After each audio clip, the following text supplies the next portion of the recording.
Hi everyone, it's me Darlene. I have a tidbit for you, a narcissistic tidbit. Here is why I'm going to like this little series. I just went through a little scenario with my mother that I knew could turn ugly. Everything with my mother can turn ugly if I am not careful. I have to be the one that is, setting my mind to, I'm not going to let it upset me, I'm not going to let her bother me, I'm just going to ignore what she says.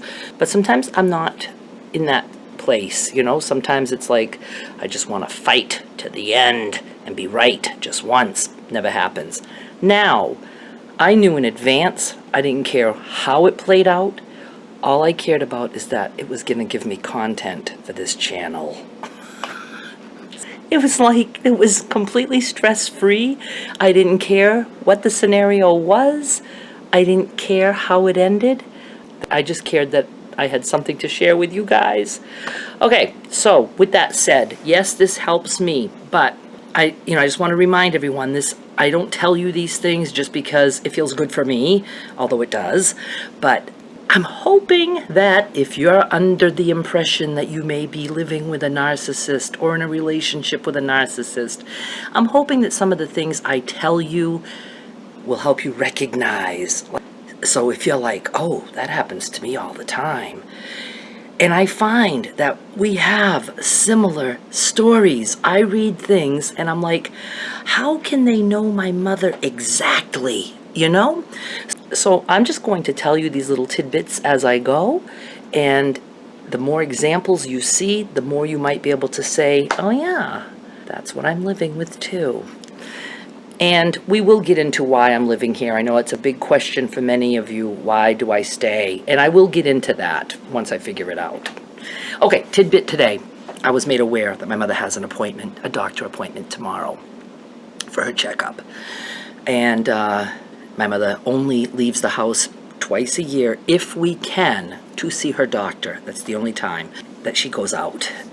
Just know that I know no matter what, we're not going to the doctor tomorrow. I just figured that would be the way it would be. However, I am always in the back of my mind thinking, this time she means it. This time she'll go. But usually it's a no. So here are the ways I could have handled it. 1, I could have canceled the appointment and not tell her. And that's probably the easiest way. 2, I could have canceled the appointment and told her. If I do it that way, then there's 2 ways that would play out. Either first she would be glad that I canceled it, but then shortly after be mad at me for canceling it, or she could start out being mad that I canceled it, and then later come around and say, I'm so glad you canceled it. See, either way she wants to cover her butt. She wants to be able to tell other people that she did not want me to cancel that appointment. But then she can also say, Darlene is so nice that she knew I wasn't going to be well enough to go out. So it's a way of being able to show both sides. I did something wrong. She can tell people I canceled that appointment without asking her first.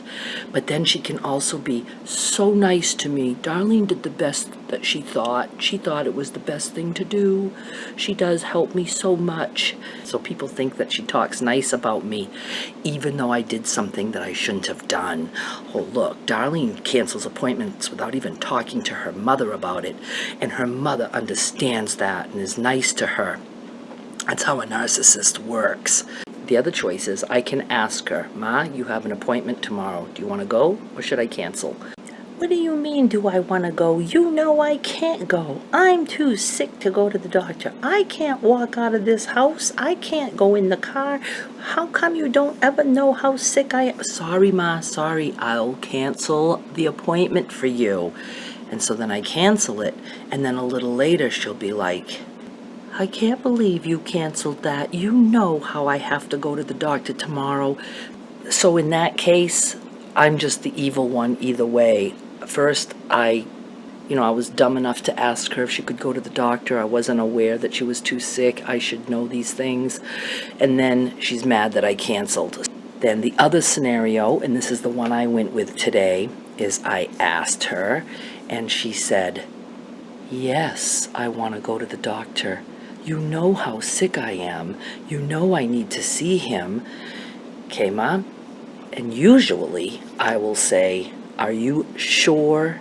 Because I need to cancel this. I don't want you to change your mind later. But see, I did none of that. I just said, okay, and I walked out.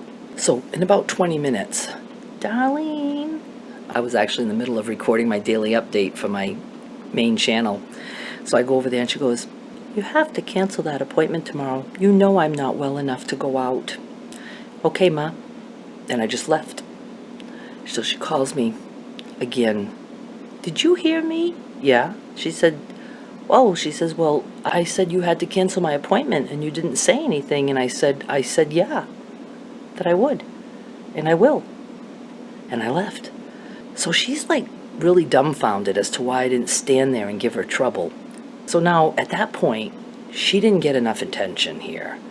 I didn't make a stink of it.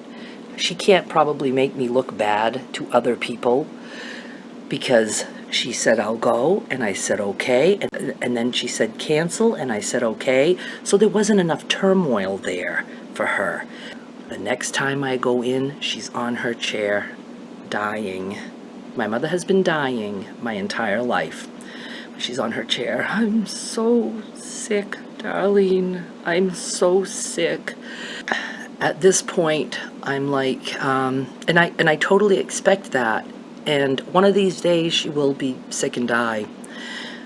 But I'm so tired of falling for it. And I still do. I still feel guilty and awful that I'm not like immediately calling the ambulance.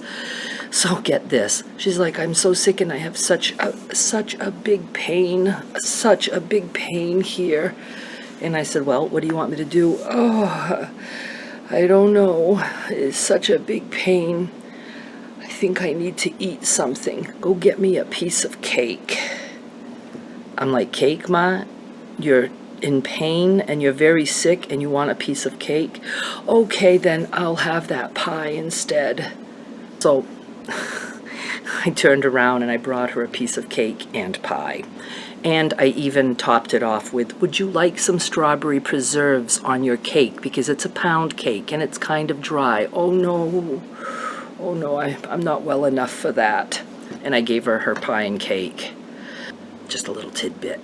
It's very, very amusing to me right now at this very moment. So thank you for letting me have a place to say these things so that I can turn something that normally makes me feel like I'm crazy and insane and that I'm not taking proper care of my mother and I'm ignoring that she's on her deathbed. And I can turn all that into something now somewhat amusing. But hopefully it helps you to maybe recognize if something like this goes on in your world. And if you're with a narcissistic person, you do hear things similar to this. And it's not just because my mother's elderly. My mother has acted this exact way all her life, only worse, way worse when she was physically able to act worse. This is my tidbit for today, and I'd like to come up with something again for tonight. I want to talk a little bit about, I don't know, I'm just going to pick a topic and go with it. So thank you so much for watching, and please leave comments, and do you have a narcissistic person in your life who's been dying your whole life? I'd be very curious to know about that, because that's what I've lived with, a dying mother, my whole life. So maybe we'll talk more about that tonight. Anyway, bye!